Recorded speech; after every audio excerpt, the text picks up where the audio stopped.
Yo, the internet is on fire right now. Fans are losing their minds because some brand new, jaw-dropping FBI files just leaked and brew. It's looking like Lil Durk might have betrayed King Von in the worst way possible. I'm talking real snakes in the grass type vibes here. People who are ride or die for Durky are now like, ain't no way he did Von like that. And if this is true, it's about to shake the whole rap game to its core. Now y'all remember the streets always said there was more to King Von's case. More than we ever saw in the headlines. But nobody expected this. This ain't just a falling out. This ain't just rap beef. This is betrayal on some biblical Cain and Abel type level. Whispers of sealed testimony. A sudden pullout from the case. Unreleased surveillance. And now, these so-called confidential documents hit the internet and fans are calling it the ultimate backstab. Stick around, because what you're about to hear is wild. Friendships ruined. Allegiances broken. Social media in chaos. What really went down between Lil Durk and King Von? You're about to find out. And trust me, you won't look at OTF the same ever again. The story starts long before the headlines. Long before the leaked files and courtroom whispers. Back when Lil Durk and King Von were two names you couldn't say without the other. They weren't just collaborators. They were brothers in the eyes of the streets. From Chicago's dark corners to sold-out arenas, their bond looked unbreakable. Fans swore by it. Everyone thought this was loyalty in its purest form. Durk brought Von out of jail and into the spotlight, gave him the label, the platform, the fame.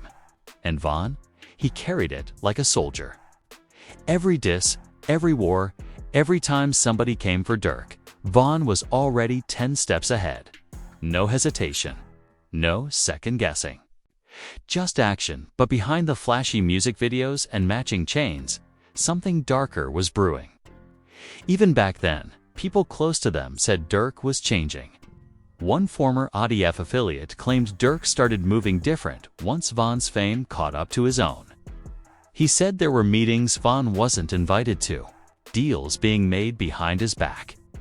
And while Durk was smiling in public, behind closed doors, he was pulling away. One source said Von felt it. He told his inner circle that Durk was becoming too industry, too cautious, too strategic. Von was still street, still raw, and the tension was growing. Then came November 6, 2020, the night that changed everything. King Von was gunned down outside a hookah lounge in Atlanta in a chaotic shootout. That left fans stunned and the rap world reeling. It was sudden, violent, and messy. Within minutes, footage hit social media. Von's lifeless body being carried to the car. People screaming. Chaos. And the one question that echoed everywhere. Where was Durk?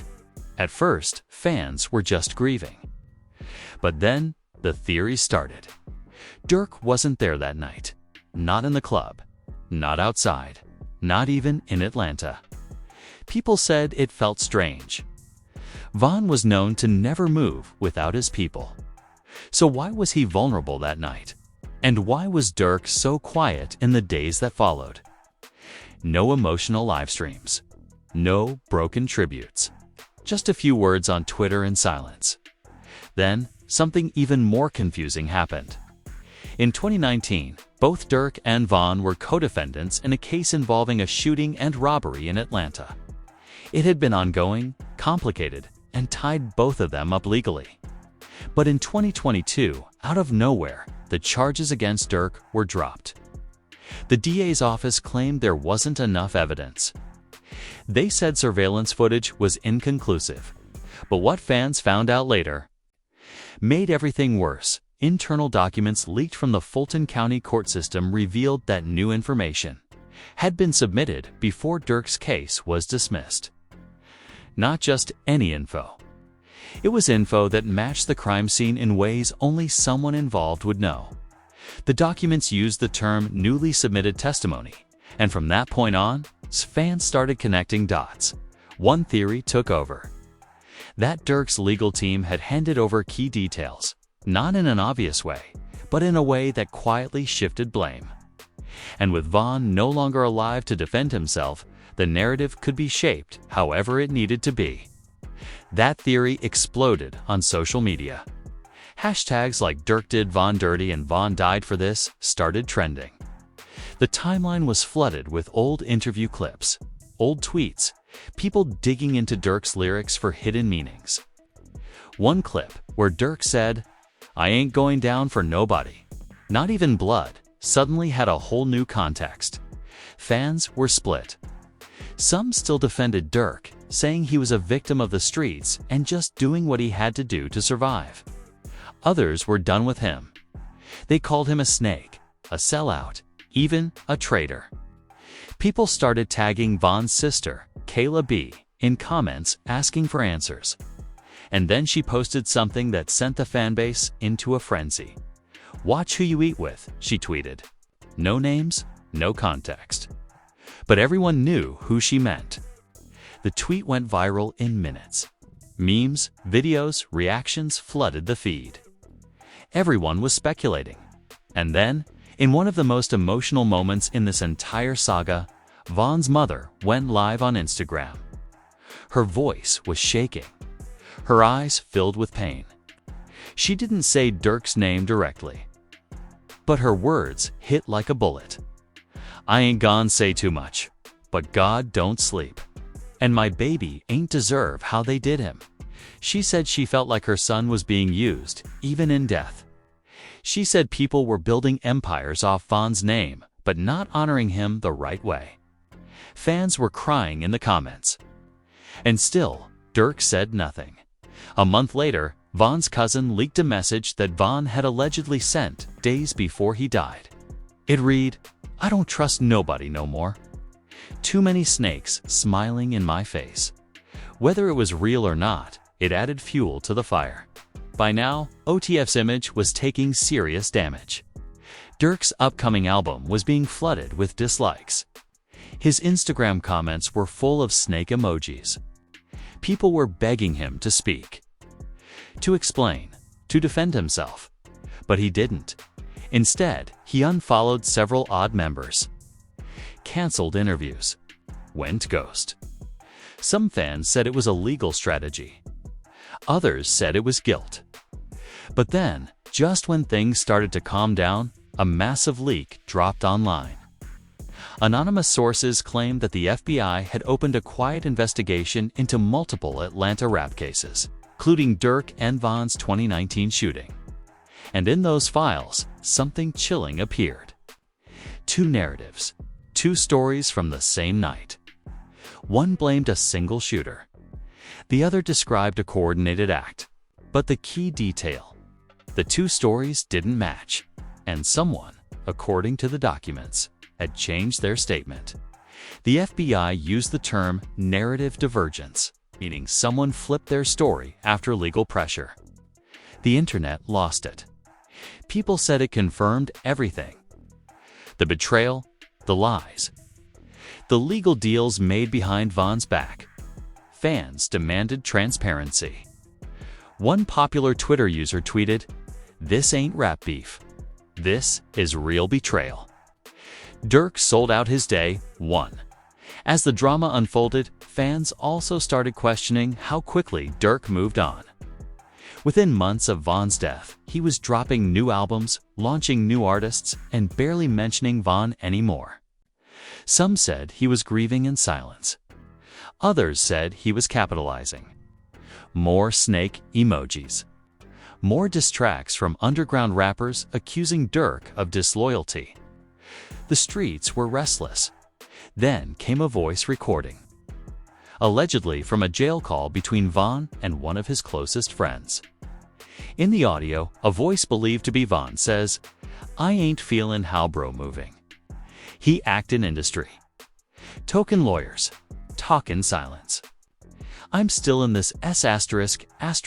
The recording sent shockwaves. Nobody could confirm it was real, but the damage was done. People believed it. And with no denial from Durk, the silence felt like an answer. The streets were choosing sides. Fans were demanding justice. And the OTF brand, it was crumbling. And just when everyone thought they had heard it all, a second leak dropped. But this one wasn't from court. It was from a former OTF insider. And what it revealed next would push this drama into even darker territory. The second leak didn't come from a courtroom or a government file. It came from inside. A former OTF insider, someone who used to be close to both Durk and Von, anonymously sent out a string of screenshots, voice notes, and private messages to a small rap blog. Within hours, those files were all over Twitter, Reddit, and Instagram. And what they revealed had fans spiraling. One of the voice notes allegedly recorded Durk in a heated argument backstage before a concert, telling someone on the phone, "I told Shorty not to be out there wildin'. I can't go down for none of that." Fans believed he was talking about Von. The implication: Durk knew Von was moving reckless, and instead of checking him, he was separating himself behind the scenes legally, financially. And publicly, the leaked messages also showed an alleged group chat between OTF members dated just days after Von's death. In it, someone asks if they're still gonna ride for Von. Another replies, "We gotta listen to bro. We on business now." Fans immediately took that to mean Durk was shifting the energy from loyalty to survival. Riding for Von was no longer the priority. Protecting the brand was. As these leaks spread, former affiliates started speaking out too. One of Von's old friends, who hadn't been seen with OTF since 2020, went live on Instagram and said, "Y'all don't even know half the story. That boy knew they was coming for Von." That whole camp switched up once the money got involved. His live was filled with thousands of viewers, fans begging for details, demanding receipts. And while he didn't say names, the tone was clear: Von had been left vulnerable. Meanwhile, social media was a war zone. Durk's fanbase was in shambles. Some were die-hard loyal, defending him, saying this was just hate and clout chasing. But others, they were done. Comments like, "You let your brother die for your freedom," and "OTF don't stand for nothing anymore," flooded every post. It wasn't just the fans either. Blogs, smaller rappers, and even verified artists started liking shady tweets and unfollowing Durk. People noticed. In this industry, silence speaks volumes. But the real twist came when court reporters got access to transcripts from a closed hearing in 2021. In it, the DA questioned the prosecution about the dropped charges against Durk. While the names were redacted, the dialogue included a line that said, "The co-defendant's death simplified the narrative. Simplified the narrative." Those three words sent chills down fans' spines, because it suggested that Von's death wasn't just a tragedy, was convenient then. As if things couldn't get any darker, an alleged surveillance tape resurfaced. Not from the night Von died, but from the 2019 shooting case. It showed two figures running from the scene, one wearing a hoodie and jeans, the other barely visible, but with a chain swinging across his chest. Internet detectives froze the frames, zoomed in, compared images. Fans started posting side-by-side screenshots claiming the second figure was Von. Others said Durk was the first. But what mattered most was what came after the DA had never used this footage in court. They said it was too grainy. But some insiders believe it was never meant to be seen. The rumors exploded again. People said the reason Durk walked free was because someone gave the DA a story they could work with. One that didn't include him pulling the trigger. One that made Von the aggressor. It's a classic legal tactic: shape the story when the key witness is no longer alive to dispute it. While all this was happening, Durk stayed quiet. Too quiet. No interviews. No tweets. No Instagram stories. And that's when fans really turned. Because silence started looking like guilt. And in the streets, silence doesn't protect you, it isolates you. Von's old crew started moving different too. No more odd-lasting tags. No more reposts of Durk's music. It was like a slow public divorce, playing out in real time. But the emotional damage hit hardest when Von's little brother went live. In tears, he said, "We lost our brother and the world act like he'd just a name. They forget who really had his back. They forget who he really was." Fans were crying in the comments. One wrote, "We didn't forget. We just never knew the truth until now." And as more people began digging, more receipts came out. A former Atlanta promoter shared a message where Von allegedly asked for extra security because somebody trying to lie me up. Fans speculated he knew someone close was setting the stage. Some even said the hit was bigger than we thought. Then, a podcast host known for exposing rap beefs claimed they were sitting on an interview with an Atlanta police officer who worked the Von case. They said the interview included accusations that OTH members were non-cooperative and that Durk's team was overly compliant, meaning they offered more than what was asked. Fans interpreted that as another clue Durk was cutting ties the moment heat got too close. But here's where things took a shocking turn. An unreleased verse from Von leaked. Nobody knows how or who dropped it. But in the lyrics, Von raps, "I die before I fold. But not everybody real," said he, "my brother. But he working on a deal." Fans believe this was a direct shot at Durk. It's unclear when Von recorded it, but it sounded recent. And if it's real, then maybe Von knew more than he ever let on. The streets were buzzing. Rap media was in overdrive. Say Cheese posted a tweet that read, "Did Durk make a silent deal and leave Von behind?" The replies were wild. Thousands of fans debating, fighting, some saying Durk should be canceled, others saying he's a survivor, doing what he had to do. But the split was real. People who once screamed OTF for life were deleting tattoos, unfollowing, even burning merch on TikTok. Through all this, Durk dropped a cryptic Instagram post. A black screen. Just one sentence. "They only know what they think they saw." Fans didn't know how to take it. Was it a denial? A warning? A confession? Nobody knows. But what's clear is that Durk knows the streets are talking. And the pressure is getting heavy. Now rumors are flying that more tapes exist. More recordings. More documents. There's talk that a sealed witness statement might get leaked soon, and that it could blow everything wide open. Fans are watching every move. Every tweet. Every live. Waiting for someone to break. And behind the scenes, other rappers are keeping their distance. No more Durk features popping up. No more shoutouts. It's like the industry is putting him in timeout. The rogue leak hit like a digital earthquake. Nobody expected it. Not the fans, not the blogs, not even the DA's office. A private investigator who had reportedly been working under contract with law enforcement in Atlanta dropped a zip file anonymously into a dark web forum. Within minutes, it was being mirrored across Telegram, Reddit, and rap gossip circles. Inside the folder, over 20 pages of transcripts, one recorded call, and 2 heavily redacted documents, labeled confidential internal use only. One of the documents listed a timeline of interviews conducted in connection to the 2019 shooting involving Durk and Von. What stood out immediately was a section labeled Supplemental Statement, Subject B. Fans started speculating instantly. Subject B had to be Durk.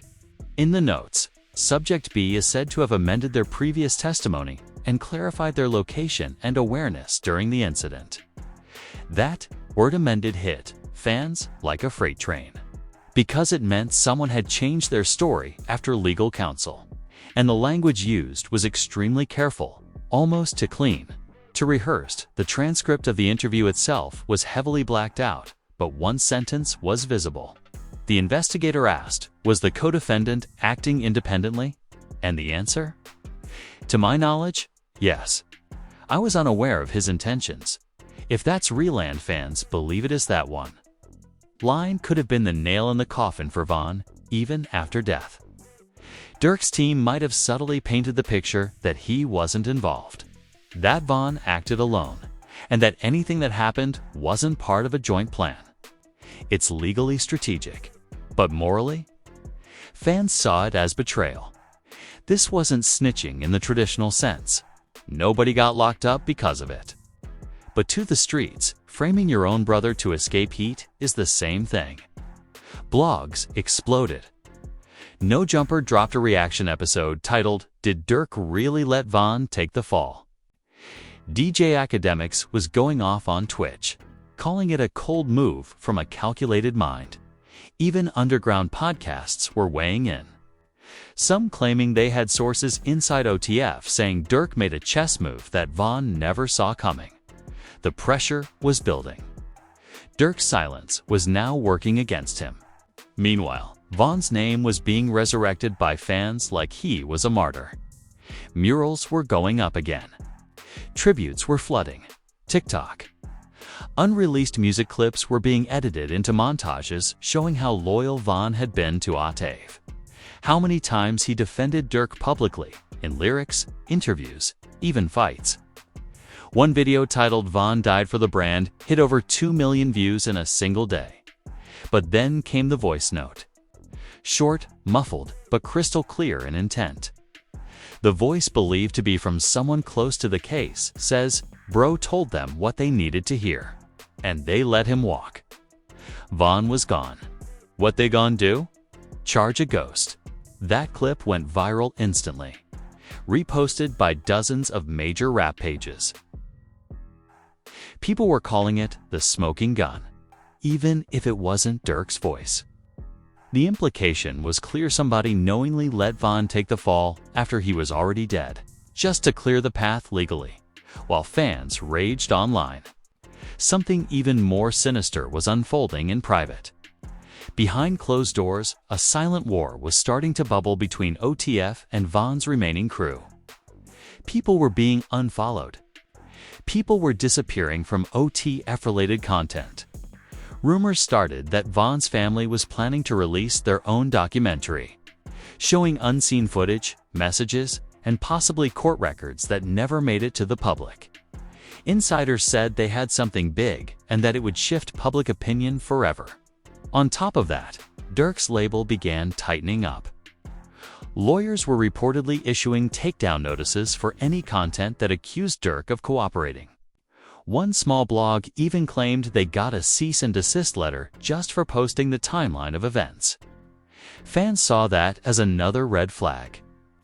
Why so defensive if you have nothing to hide? One user tweeted, "The truth don't need lawyers. Lies do," and then. The betrayal went from internet drama to real-world fallout. During a club appearance in Houston, Durk's security allegedly stopped a known affiliate of Von's from entering the venue. Video footage showed a brief scuffle, followed by the affiliate being removed by force.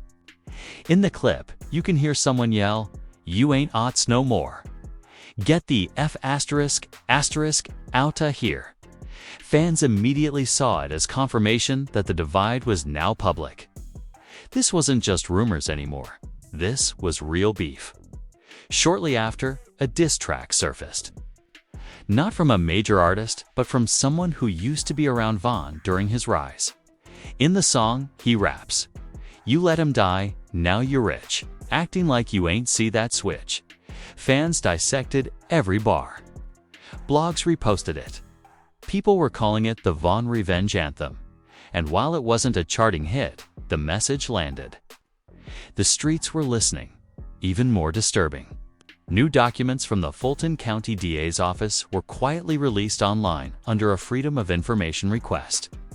While they didn't mention Durk directly, they confirmed that in 2022, 2 sealed testimonies were filed by anonymous individuals connected to a high-profile shooting. The timing matched perfectly with Durk's case getting dismissed. And that's when fans went into full detective mode. Reddit threads were popping with timelines, screenshots, maps, even theories that Von's death might have been planned. Some fans now claiming it was too convenient, too clean, too sudden. Others pushed back, saying that was too far, that whatever Durk did, it wasn't murder. Maybe it was just self-preservation. Maybe he did what anyone would have done. But in the eyes of Von's fans, there's no excuse. Loyalty doesn't bend under pressure. Loyalty doesn't have fine print.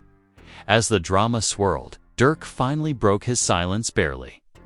During a concert in Miami, he paused mid-set, looked out at the crowd, and said, "They gon' talk, but I know what I did. I ain't gotta prove nothin' to nobody." The crowd screamed. Some cheered. Others booed. But online, the clip was dissected over and over. Did that sound like a man hiding something? Or a man hurt by betrayal? No answers. Just more questions.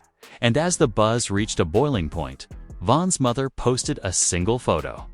It was Von, smiling, wearing his OTV chain. The caption read, "He believed in loyalty." Thousands of comments poured in. Heartbreak, rage, confusion, and then speculation. Station that she was preparing to speak on camera for the first time. The internet was holding its breath. Fans were begging for clarity. The streets were watching. And just when everyone thought the storm had hit its peak, one final piece of evidence surfaced, something that could flip the entire story upside down. A direct message thread between Von and an Atlanta promoter, dated for days before his death, where Von allegedly says, "I'm not trusting nobody out here. Even fam, I feel like somebody's setting me up." What did he know? Who was he talking about? And was it all too late? The trap was already closing. The lies, the loyalty, the silence, the survival, all tangled in a web that was about to snap. Because what came next would expose the truth no one was ready for. The message from Von had fans in full panic mode. "I'm not trusting nobody out here, even fam. I feel like somebody's setting me up." That one sentence had the whole internet holding its breath. It wasn't just paranoia, it was a warning. And now, looking back, it felt like a man who saw the storm coming but couldn't outrun it. Within hours, the message was being turned into t-shirts, Instagram graphics, even tattoos. Fans were declaring him a fallen king, a soldier betrayed, not by his enemies, but by someone closer. But what really sent the internet into meltdown was the final piece of the leaked files. The one no one thought would ever see daylight. A witness statement, sealed. And it was explosive.